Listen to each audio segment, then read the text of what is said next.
Assalamualaikum warahmatullahi wabarakatuh. Jumpa lagi bersama Bu Wuri dalam pembelajaran online. Anak-anak, mari kita belajar tema 2, udara bersih bagi kesehatan, subtema 1, cara tubuh mengolah udara bersih, pembelajaran 2. Adapun KD pada pertemuan hari ini yaitu IPA KD 3.2, Bahasa Indonesia KD 3.2 dan SPDP KD 3.2.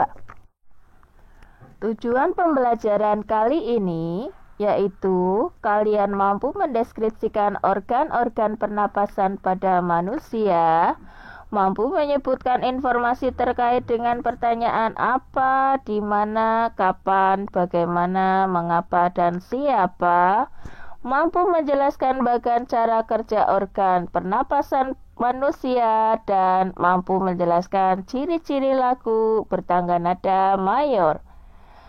Apakah kalian sudah siap? Anak-anak, perhatikan cara manusia bernapas. Ya, semua makhluk hidup bernapas. Kita pun juga bernapas. Sistem pernapasan pada manusia. Coba perhatikan gambar yang ada di layar. Menurut kalian, apa saja organ pernafasan pada manusia? Organ pernapasan pada manusia diantaranya hidung, faring, laring, trachea, bronkus, bronkiolus, dan alveolus. Sekarang, ayo kita cari informasi penting dari teks bacaan berikut. Sistem pernapasan pada manusia. Manusia bernapas untuk memasukkan udara ke dalam tubuh. Udara mengandung oksigen. Oksigen dibutuhkan untuk mendapatkan energi dari makanan. Energi itu menggerakkan semua proses kehidupan yang sangat penting pada tubuh.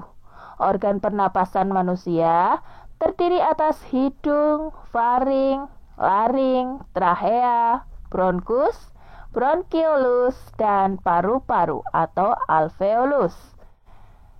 Yang pertama adalah hidung. Coba perhatikan pada gambar dan kamu raba sendiri hidungmu. Udara masuk melalui lubang hidung ke dalam rongga hidung. Di dalam rongga hidung terdapat rambut-rambut pendek dan tebal untuk menyaring dan menangkap kotoran yang masuk bersama udara. Selain disaring, udara yang masuk dilembabkan oleh selaput hidung.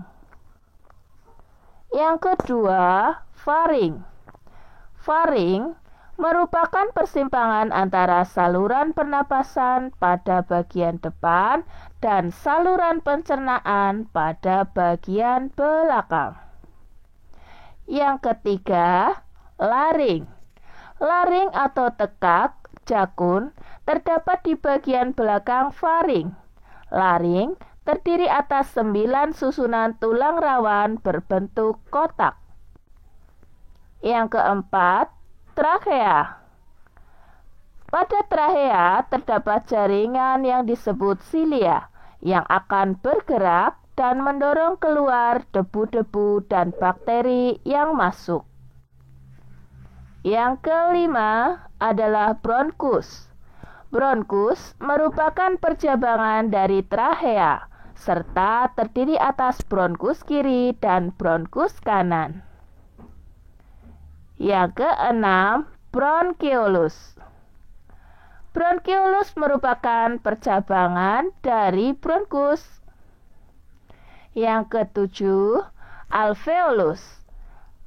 Alveolus terdapat di dalam paru-paru, merupakan tempat terjadinya pertukaran oksigen dan karbon dioksida. Alveolus dikelilingi oleh kapiler-kapiler darah. Alveolus berbentuk seperti buah anggur. Udara masuk ke dalam tubuh melalui lubang hidung, lalu masuk ke dalam batang tenggorokan. Batang tenggorokan adalah sebuah pipa mulai dari belakang hidung dan mulut. lalu turun ke paru-paru. Dari batang tenggorokan, udara masuk ke dalam paru-paru. Di dalam paru-paru, oksigen terserap ke dalam pembuluh darah halus. Sebaliknya, gas karbon dioksida dari pembuluh darah masuk ke dalam paru-paru dan selanjutnya dibuang saat kita menghembuskan napas.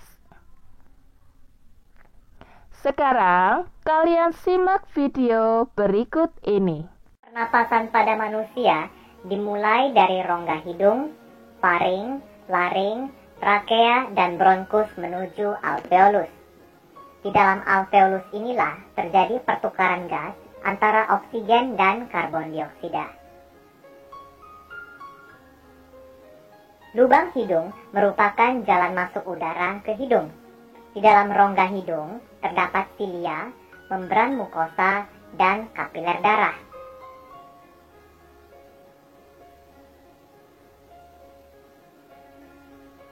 Udara akan disaring oleh silia atau bulu hidung, dilembabkan oleh membran mukosa, dan dihangatkan oleh darah.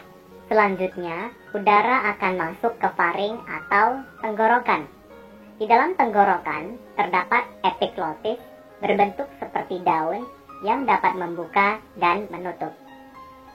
Pada saat menelan makanan, epiglotis menutup sehingga makanan tidak masuk ke tenggorokan tetapi menuju ke kerongkongan. Selanjutnya, udara bergerak menuju laring atau pangkal tenggorokan.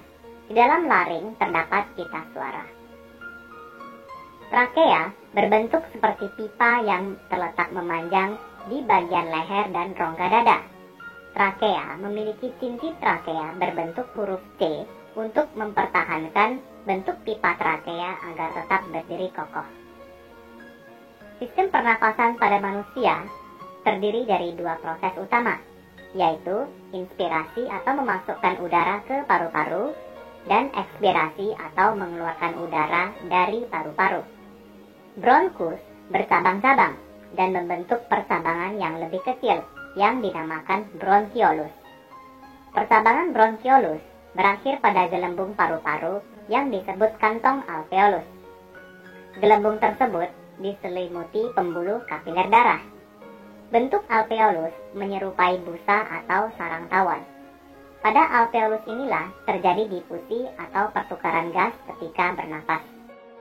Secara singkat, udara yang penuh dengan oksigen masuk melalui hidung menuju faring, laring, trakea, bronkus, dan kantong alveolus. Pada saat udara yang kita hirup sampai di alveolus, oksigen melewati dinding kapiler darah. Selanjutnya, darah akan mengedarkan oksigen ke seluruh tubuh. Setelah itu, darah akan membawa karbon dioksida ke alveolus menuju tenggorokan, lalu menuju ke lubang hidung untuk dikeluarkan dari dalam tubuh. Proses ini dinamakan dengan bernapas. Dari teks bacaan dan video yang telah kamu amati, coba kalian cari informasi penting. Ingat, kita gunakan kata tanya apa untuk menanyakan hal atau benda, di mana untuk menanyakan tempat, kapan untuk menanyakan waktu, siapa untuk menanyakan tokoh, mengapa untuk menanyakan sebab atau alasan, dan bagaimana untuk menanyakan cara atau proses. Coba kalian buka buku siswa halaman 16, 17, dan 18. Kalian tulis pertanyaan dan jawaban untuk mengolah informasi dari teks bacaan sistem pernapasan pada manusia. Anak-anak, setelah kita mempelajari sistem pernapasan, maka kita dapat mensyukuri bahwa Tuhan telah menganugerahkan kita sistem pernapasan yang sempurna. Sistem pernapasan ini dapat kita gunakan untuk mengatur suara kita dalam bernyanyi. Sekarang kita pelajari tentang tangga nada.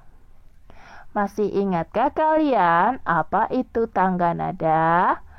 Tangga nada merupakan urutan atau susunan nada yang disusun secara berjenjang. Misalnya, do, re, mi, fa, sol, la, si, do. Tangga nada diatonis. Dalam seni musik ada jenis tangga nada diatonis. Tangga nada diatonis terdiri atas 8 nada. Tangga nada diatonis dibagi menjadi 2 jenis tangga nada, yaitu tangga nada mayor dan tangga nada minor. Sekarang kita pelajari tangga nada diatonis mayor.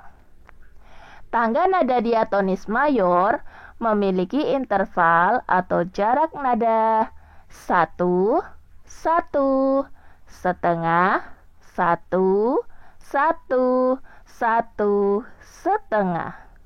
Atau bisa kita singkat untuk mempermudah menghafalnya, sasangah, sasasangah.